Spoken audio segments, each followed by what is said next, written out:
本期教程讲解库里投篮教学屈髋发力。在中阶教程中，我们一直在讲上肢发力的动作细节。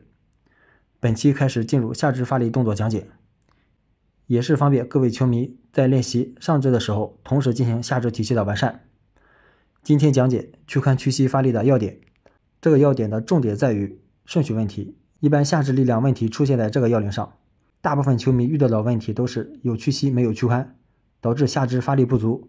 传导至上肢的力量就少，三分自然投不到。正确的做法，先屈髋，通俗来讲，先下沉臀部，然后再屈膝，这样蓄力充足，再结合同步沉球，然后蹬地举球推射，是一气呵成，连贯自然的发力，就是一段式屈髋屈膝的发力顺序，